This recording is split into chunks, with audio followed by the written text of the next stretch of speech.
are you? I'm better. How are you? How is everyone? Good? I'm okay. Good. Great. So let's start our session for today. Sit comfortably, keep your back and neck straight, and when you feel ready, very gently close your eyes.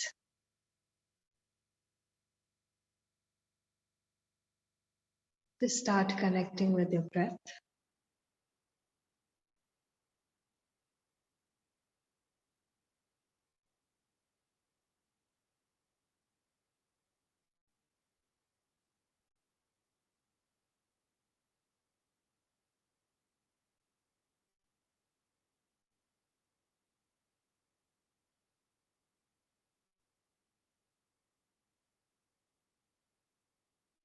Gently shift your attention to your body.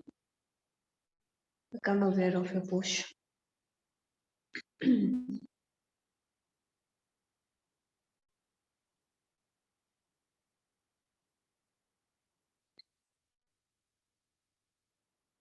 See the alignment of your body. If you feel the need, adjust your posture so that you are correctly aligned.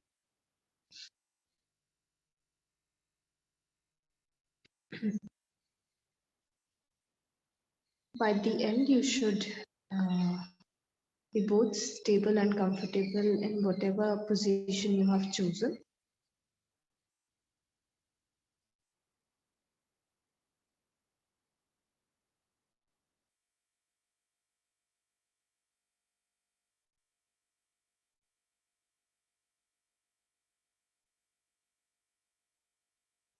Gently come back to your breathing and now consciously begin to deepen your breath. Go for slow, long, and deep inhalations. Slow, long, and deep exhalations.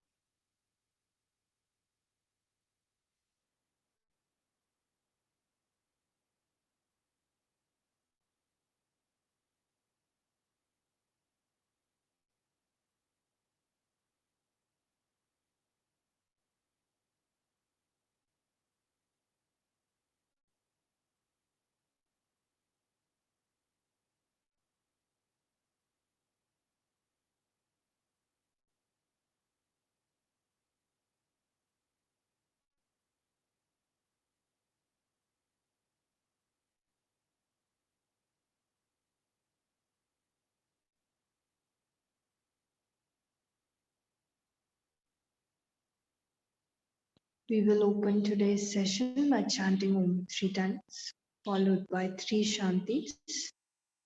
Inhale deeply for Om.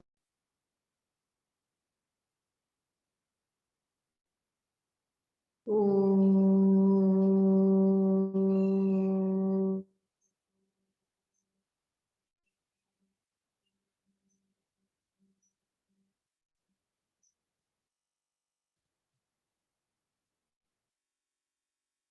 Om.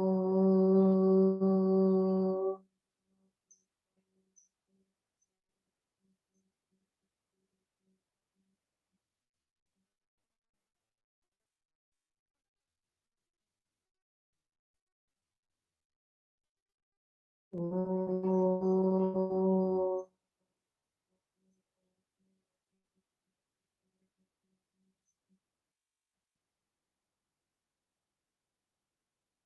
Shanti. Shanti. Shanti.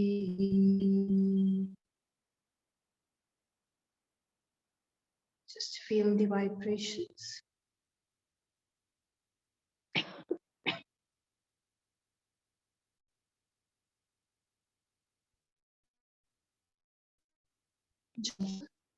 Now begin to rub your palms together.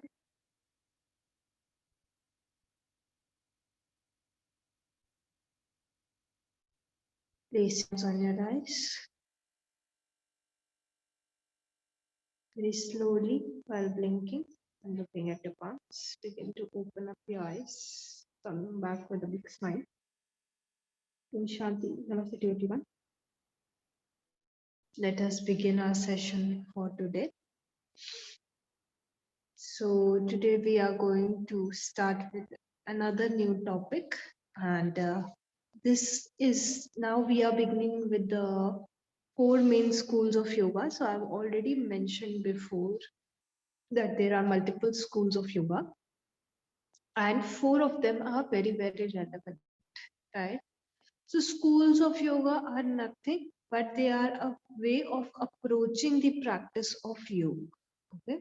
So depending on what kind of personality you have, you might like some way and might not prefer some other way, right? All of us are unique beings and all of us, have our own strengths and weaknesses.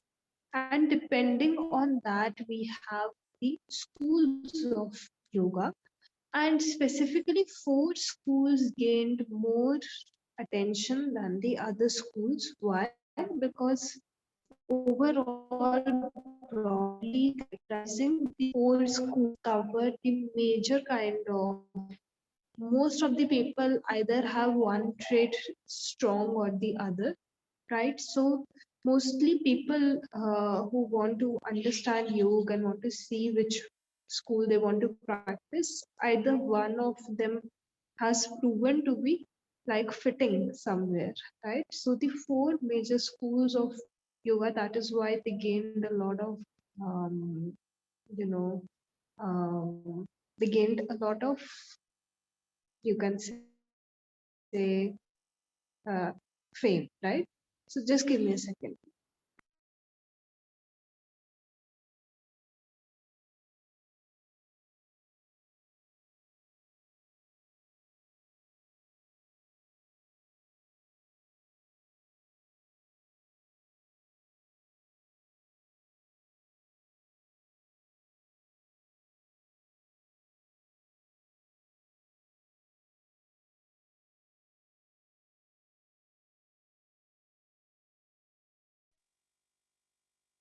Okay, great. Yeah. So one of the major schools of yoga is karmayoga, a topic of discussion for today. Karmayoga.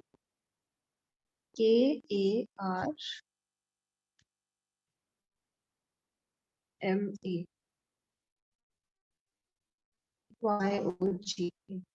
Karma.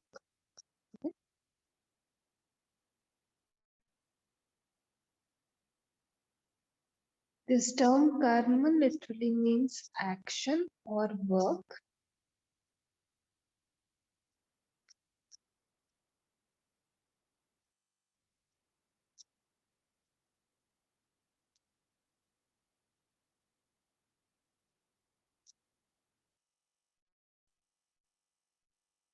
And if you go to Bhagavad Gita, chapter 3, you will find the elaborate mention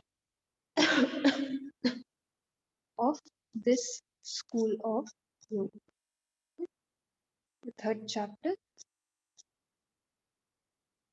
So if you want to read more deeply about it, one place where you can read about it is the third chapter of Bhagavad Gita. I will also give you another reference where you can go ahead and read more deeply about Karma if you like. Okay. So, some people, they are quite emotional in nature. Some people are quite intellectual in nature, and some people, they are quite, I would say, they complete their work, do their tasks, and for them, yoga is nothing else but how they are doing the task, right? So, for those people, right, on a surface level, I'm talking about karma yoga on a surface level right now, okay? The physical actions that you do, those you can say they are like that is the action, right, or the work that you are doing. And when you imbibe certain qualities in that work, you make it or turn it into karma yoga rather than doing those things absent mindedly, right? So we all have to fulfill certain responsibilities and do certain tasks in our day. And for the Karma Yogi, they are of utmost importance. The Karma Yogi believes that yoga is not separate. Yoga is a part of each and everything that they are doing, right? So, on a very tangible or physical level, you can say all the work that they are doing, they can consider that to be karma. But karma, this action doesn't just mean the physical action. Okay? This action is also about what you are speaking, right? Like right now, I'm talking to you guys, I'm speaking, right? So, this is another action. And then the greatest action of all is considered to be the thoughts. Okay?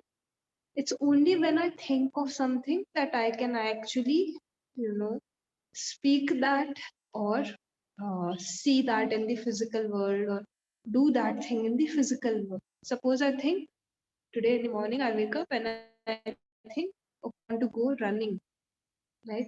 Now, first I think that I want to go for a run, and then, maybe I will, pick up my phone, call a few friends who I know they like to run. Okay, I will go talk to them. I will say, okay, let's meet at this time, the place, and then we all will run together. And then finally, I begin to get out, get ready, right? And I actually walk to that place, or however I want to commute, I commute to that place, and then I actually go for the task of running, right? So you can see it is the thought which is driving all the things, right? Because I thought that I should go for a run today. I did everything accordingly, right? My actions, my speech was highly influenced this one thought. And that is how everything is going on, the we are not aware of this thing, but the thoughts are constantly driving what we are speaking in our day-to-day lives, and they are also constantly driving what we are doing in our day-to-day lives, right? So uh, the karma yogi believes that karma not only physical level but on the speech level and on the mind level needs to take place. The work needs to be put in on all the three levels. Okay. And the person who is working on the thoughts, that person is actually targeting the main thing, because as I told you, thoughts only give rise to all other things. Okay. So Karma Yogi constantly works on cleansing, on making the actions better, right? In Bhagavad Gita, when Arjun was in great conflict and did not want to, pick up the weapons, uh, Lord Krishna, through the concept of Karma Yoga, explained how it is important for him to act, because when he was standing in the war, he had taken the position of a warrior, right? And not to act, not to fulfill the duty in the war field when one is standing as a warrior, right? Will lead to what? Sin. So the definition of sin is also very different, right? Or you can say it's not, at least on a beginner level, you can understand it is not justified. It is action that he had to perform because he was standing there as a warrior. And warriors are army people. If you have ever met them, they are trained so that this kind of conflict doesn't come in, right? But for Arjun, and I told you, Arjun was a very great warrior. But for him to have this kind of deep conflict means that all the training he had been given so far, right, that was failing somewhere, right? So he needed guidance, he needed somebody to tell him this is how you need to proceed. And Krishnaji, through the concept of karma, you explained this thing, and he told Arjun, you are merely, giving the importance to the physical action of killing, right? But what about the actions that are going on other levels? And those actions, so he's told Arjun that it is impossible for a human being to not have action while they are alive, right? So either your mind will be functioning, or you will be speaking something, or you will be doing something in your day, right? But you cannot be free from action that is not up to you. What is up to you actually is being free from the expectation. So in Bhagavad Gita, a very unique term has been used for this. It is called Nishkam Karma. Nishkam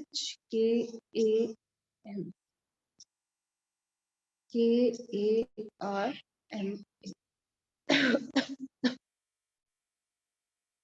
Nishkam Karma. So in this, he had said that suspending the expectation or not expecting any results out of what you are doing is the only things are out of your control. Just don't try to control quality. It's not in your scope. Control the thing on which you can work, right? And you can work on the expectation, right? How often do we, suspend expectation for tasks? Think about this or reflect upon this today. Even when you offer food or water to somebody who needs that thing, there is this um, expectation that is constantly attached, right? That maybe you will get a smile back, or maybe somebody will come up and say thank you, right?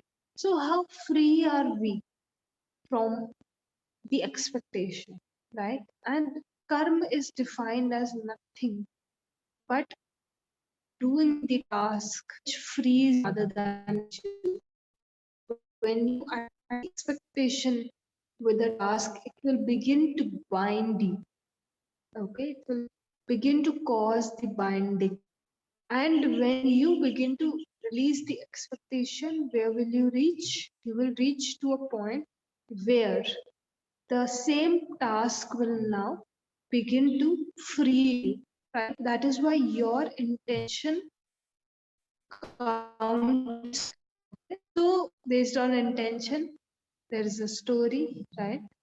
So, I want you to think, when I'm narrating this story, is the result going to be equal, right? So, on surface level, sometimes it seems that the tasks are same, but they are very different because of the intention that is there, right? Now, there are two incidents. Okay. One incident is when a person, very rich person, has a lot of money in the pocket, was just happening to cross a forest. And there was a thief who was in that same forest, and he got to know that a rich person was passing by, right? So he went where he heard the person was currently, and when he saw the rich person, he had a knife. He took out the knife, right, and stabbed the person who had the money in the abdomen area. And as a result of this action, that person died. Okay. And was able to acquire the money. Okay. This is one incident. Okay. Now, second incident, because of some unexpected reasons, there was a patient, right? And after the results of that patient, for some unexpected reason, he fell ill. And after the reports came in, was decided, the judgment was given that a surgery had to be conducted. Okay. Now, same thing is happening. The person was on an operation theater. The doctor, took out the knife, yeah, and opened the abdomen of that person. And because of some unfortunate reason, the person died on the table. Okay, as a result of the doctor, opening up the abdomen, right? So now these are two incidents in which the same action, right? If you look from a surface level, a person taking out a knife and, stabbing the abdomen or opening up the abdomen of another person, right? And as a result, there is a death. So three things you can divide this into, right? But do you think the result or the kind of fruit that the action will bear will be the same? Deeply think about this, right? One person who took out the knife and stabbed had such an ill will in the mind, such an ill will in the heart. There was so much greed, right, that they could go to the extent of killing someone, right? And then on the other side, when you see this, the doctor had such a good intention at their heart. They wanted to save the person, but the same action was done. Again the knife was taken. All the things they were done in the same. The result for this action is going to be immensely different. Okay.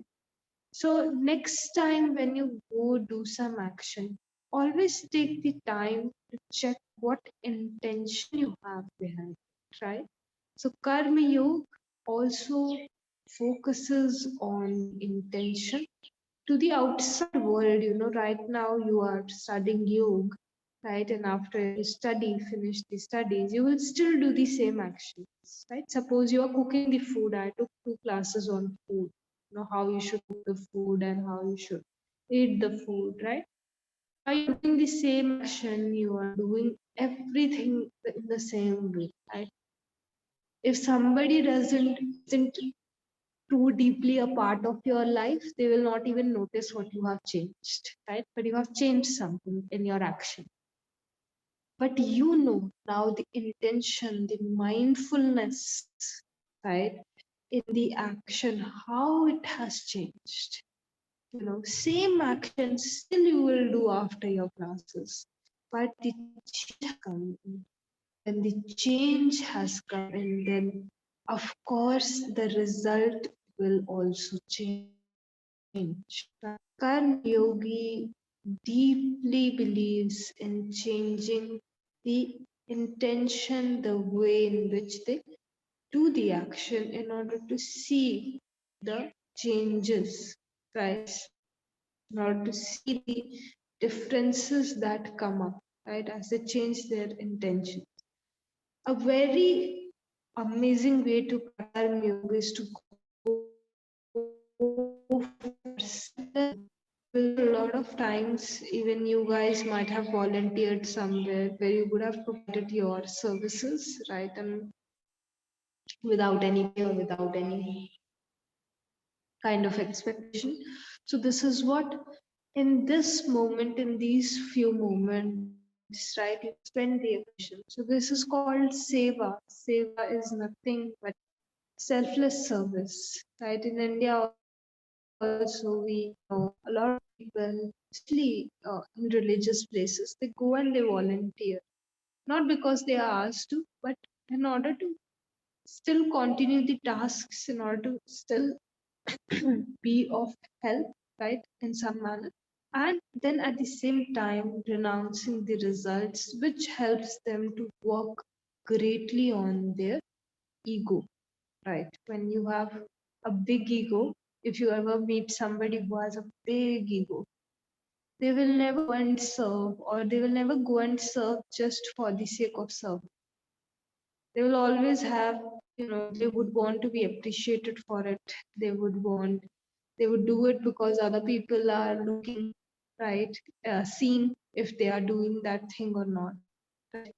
But when you go with a very pure intention, with no expectation in return, that is when you get a glimpse into karma yoga, right? Any doubts, any questions so far? Any difficulties? Okay. Okay. All right. So, Karma Yogi, I have already covered the qualities of Karma Yoga when I covered the definition of yoga, right? I told you about how the task has to be done with full concentration, with a lot of dedication, right? It has to be, one thing at one time. And then there is suspension of the expectations, right? Now, there are some other things that you will notice that the karma yogi does, right? This is something all of us can at least try to incorporate into it, right? But when the karma yogi faces, so for the karma yogi, the work that they are doing, it's like worship. Okay. So suppose somebody you know who is a karma yogi, right? They show up for some, they have to do something. Suppose they just have to clean the room. Okay. Not a very big task also, just the cleaning of the room. So you will see what the karma yogi, they do it with so much love, right? And they do it because they think that, maybe this cleaning, right? This cleaning should be done in the way that, you know, it's like I am offering something to God when I am doing this work. Okay, so there is a sense of worship at all times. Okay, the sense of worship doesn't leave them, right? So you'll see a lot of people, especially if you go to religious places, you will see this thing very deeply. You will think people have gone crazy, right? But people are doing it with that feeling. Now, unless and until you don't experience that feeling or you don't participate in that task, you will not be able to understand why the other person is doing the thing in that way. I will tell you why. Because all of these things are languages only at the end of it, right? Like how, sometimes you just have eye contact with someone and you just know what is going on, right? So you are communicating through the eyes, right? There is a language, right? In that same way, when I'm talking to you, I'm speaking English. This is a language. And unless and until you don't know it, you will not be able to understand what I'm saying, right? In that same way, when the karma yogi does the tasks, right, in a certain way, then what is happening at that point of time? Someone who doesn't know that language will not be able to understand what the karma yogi is doing, right? But if you know that language, if you know English, you will be able to understand or what I am saying, right? So if you know the language of the karma yogi, you will be able to understand what the karma yogi is doing, right? And what karma yoga actually does is, it, again, same thing is happening. I've always talked of harmonizing, right? When the karma yogi harmonizes, right? Now what they are thinking is exactly what they are saying. And what they are saying is exactly, you know, same to same. It's exactly what they are doing, right? So through the various tasks that they do, they cleanse themselves, okay? And when they cleanse themselves, the harmony begins to come. Most of the times, I am acting in a certain way and I think so differently, and it causes a conflict not in the outside world, it causes a conflict within me.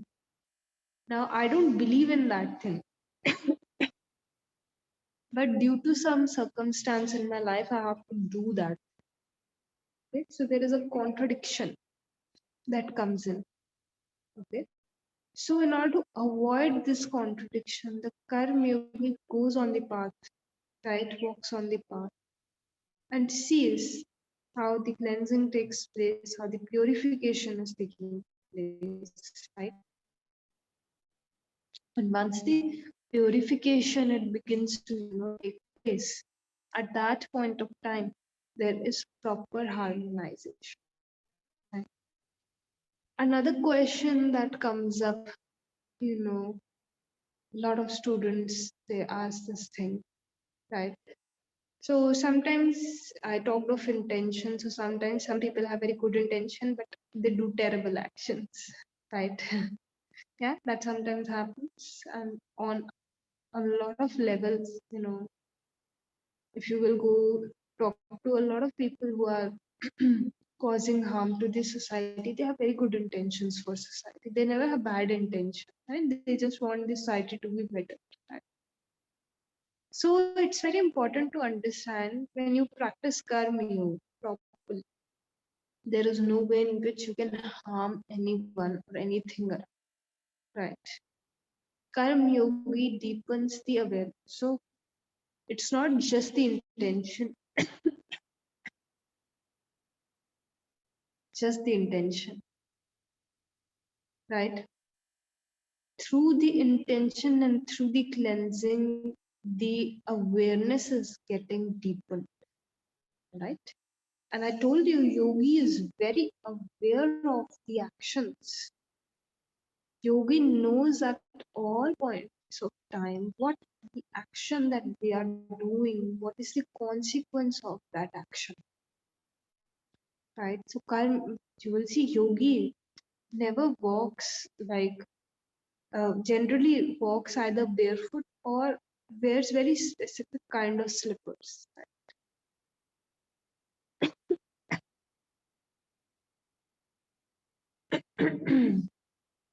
you they generally walk because transportation, all other modes, that will cause harm to all the environment that is around them.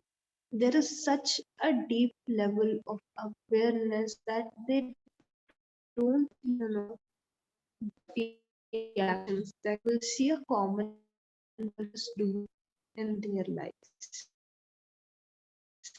And so if I don't want to do those things, or they are just like, okay, we are going to, restrict ourselves. No, it comes natural.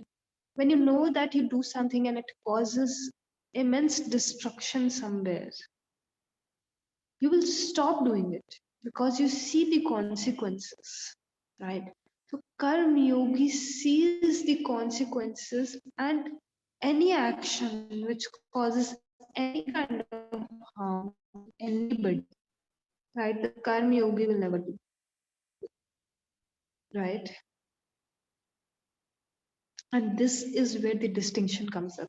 In the name of intention, a lot of people today, they are doing what? They're causing destruction and harm. So they have lost the concept of karma, right? When I know if I, use a particular, say, soap, you know, uh, all the chemical that I'm putting into the water, right? I become aware of this thing. I see this thing, and then next time, maybe when I buy the soap, I at least check the ingredients of the soap. Is it compatible with the nature? What kind of pollution it will cause, right? So being more mindful of your choices also, right? From today onwards, be mindful of what you are consuming also, right? All the actions that you do, not just how you are doing them, but with what level of awareness you are doing those actions, right? That is also very, very essential, right? So next time, be careful.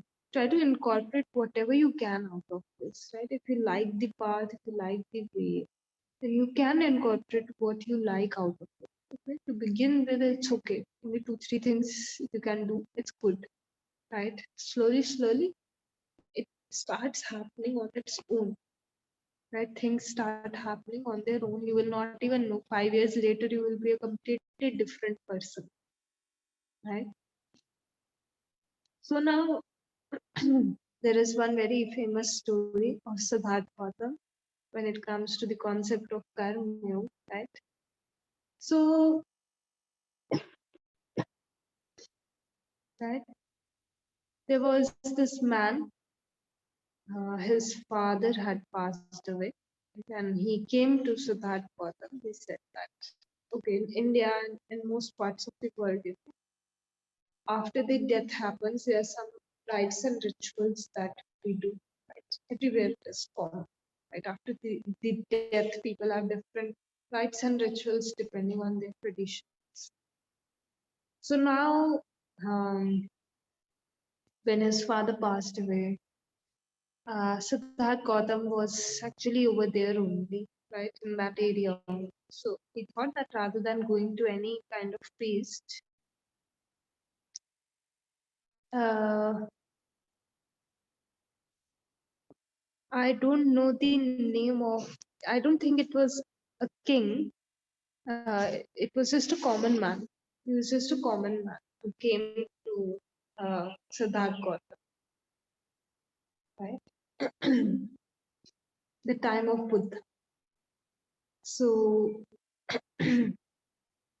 his father had passed away, and rather than going to any kind of priest, he thought that let me go to Siddharth Gautam only. Such a noble person is alive and existing, and happens to be in the same area as I am, right? So rather than going to any other priest, if all the traditions I get them done by Siddharth Gautam, maybe my father will, get heaven. Okay. So it doesn't matter if you believe in heaven or not. Okay. Just a place where the soul can be peaceful. Okay.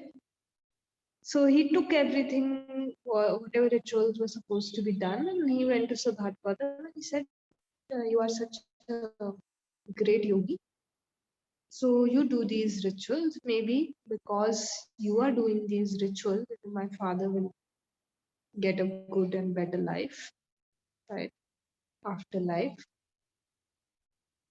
So Siddharth Gautam, he saw, and he was very, you know, um, he understood that emotion, when somebody is emotional, no, it's very hard to make them understand. Okay. So what he did, he asked the child, he asked the man to, get two pots, okay, clay pots. And in one of them, he asked him to fill ghee. Okay. Ghee is, again, kind of fat, right? And then in one, uh, he asked the man to fill the pebbles, right? And he asked him to close both the clay pots, right? So now the man was very excited and happy that he is making me do something, that my father, he will be better, do better. So okay, so he made all the arrangements, and at a set place, both of them met, and it was actually a river where they met, right? Pond or a river, I don't remember exactly. So now Siddharth Gautam, he said that, you place both the clay pots in the water. Okay. So both the clay pots were placed in the water, and because of their weight being more than the weight of the water, both of them, sank down. Okay. And then Siddharth Gautam, he told the man, go and get a stick. The man got very excited. The man was very happy. And he said that, okay, I'm going to go and get it. And finally, my father, he's going to get everything. Right? So he got this stick, and now Siddharth Gautam, he said that now break both the clay pots. Okay? So he said, okay, fine. Whatever he is asking me to do, I will follow that thing. So he broke both the clay pots. Right? Now, when he broke the clay pots, what happened? The one in which he had filled the pebbles, so the pebbles, they remained down only. Yeah. Because again, they are heavier than the water, right? And then when he broke the clay pot which had ghee in it, because of its quality, it rose above and it was floating on the water. All right. So now Siddharth Gautam, by then, because the man was also so engaged in the tasks, when he came, he was very emotional. He requested Siddharth Gautam that please you do some rites and rituals, please my father. So by the time he had collected everything, his emotion also faded off a little, right? So at that point of time, the man turned to Siddharth Gautam and he said that, do you think now my father, he will get heaven? Right. So at that point of time, Siddharth Gautam said that there is nothing, I can do in this thing, right? If your father, you know, during his lifetime, he, conducted his tasks, did the kind of tasks which were going to, free him, from the burdens, then nothing can stop him. Like this oil, like this ghee, he will go up, rising up because he has lightened himself through his actions, right? Through his thoughts, through his speech, he has freed himself from the burdens. And if your father, your father chose to, just at all times do the tasks, think the things which were going to, pull him down, add more to his burden, to the entanglement of the, things that he has done, more accumulation, then there is no way in which I can do it, right? Like the quality of the pebbles which are heavier than the water, you know, he will be pulled down, right? He will be pulled down, and there is no one who can, change that for him. Only he has the power to do that, right? And I would like to end our class today with this note only, right? Is whatever you are doing in your life every day, is it freeing you or is it burdening you further? Is it adding to your burden? Because if it is adding to your burden, you really need to give it a thought. You really need to think this thing.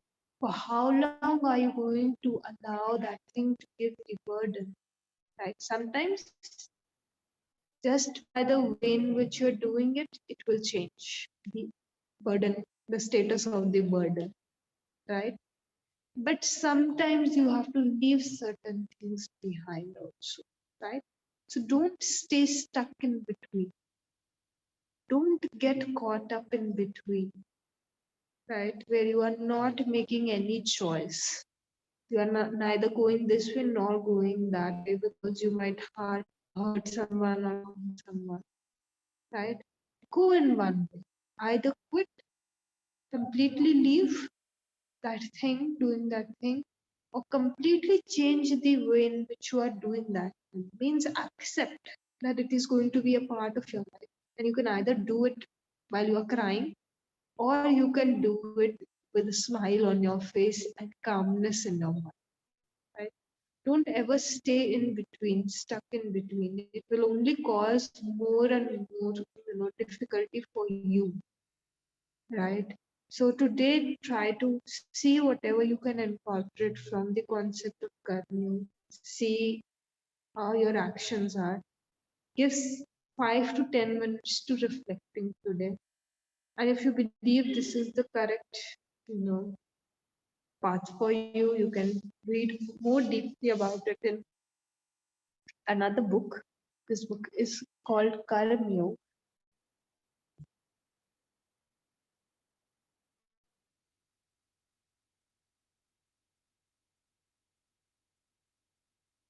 And author is Swami Vivekananda.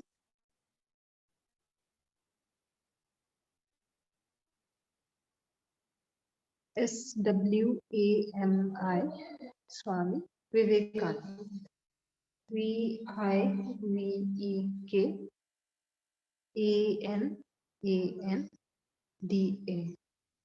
You can read more about Karma Yoga over here. Any doubts, any questions, queries? Any difficulties in today's topic? What is Karma Yoga? Or is it suiting to your personality? Did you have some understanding of the concept? I have just covered like just the basic introduction and few concepts of Karma Yoga. I haven't gone very deeply. There is only an introduction of this topic in your course, right? Okay. If there are no doubts, we will close our session. Yeah? So wherever you are sitting, sit comfortably. Keep your back and neck straight. Yes, it is hard to understand. See, Swami Vivekananda was a very, very deep thinker, and even I have had one or two of his books, and I haven't been able to complete them because one thing, you already need to be in a state of mind to read them, and that also each and every line, it's very hard to absorb each and every line. So I would say that again, I will stick to the kind of trick that I use generally. One time, just read through it. Okay, it's okay if you cannot comprehend. Okay, so one go, just read for one go, right? And then when you start reading the next time, something will begin to make sense to you because sometimes, one explanation, one thing we are not able to understand, we find some explanation which really strikes at us later on, or something we piece together later on, right?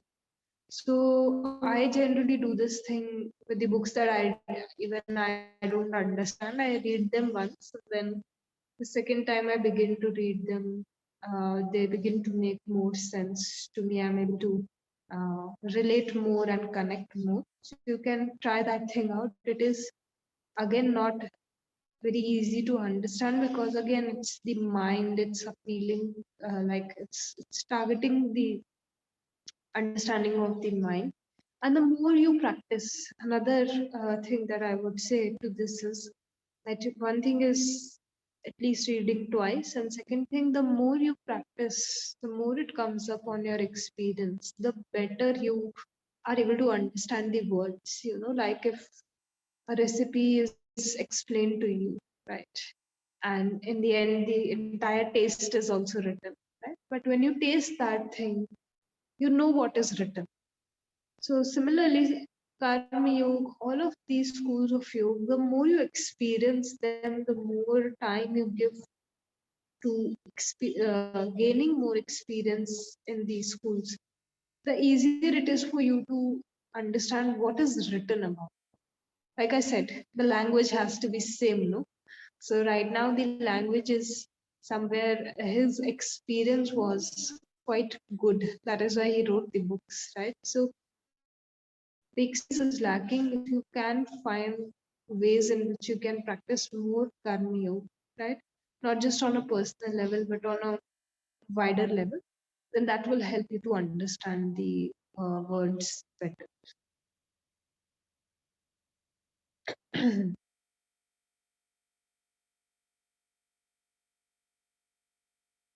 Great. So we'll close our class for today. Keep your back and neck straight. Gently close your eyes.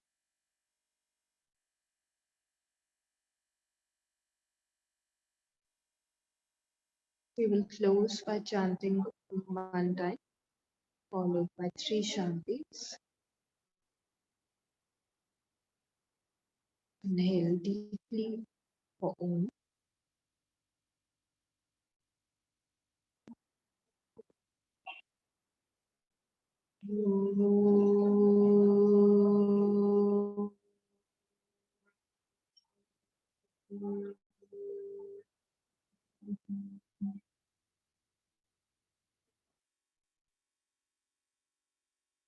Shanti. Shanti. Shanti.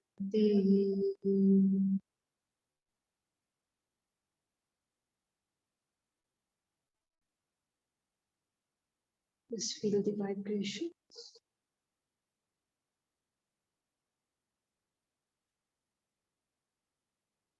Join your palms together. Gently bow down. We will just begin our day with a sense of gratitude.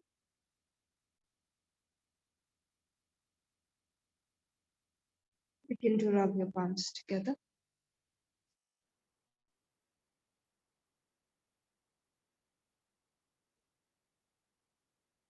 Keep them on the eyes. Very slowly, while blinking and looking at your palms, begin to open up your eyes. Coming back with a big smile on your face. Om Shanti, Namaste to everyone. I will see you in the afternoon for your pranayam class. So take care, guys, and bye-bye. Thank you. Take care. Bye-bye.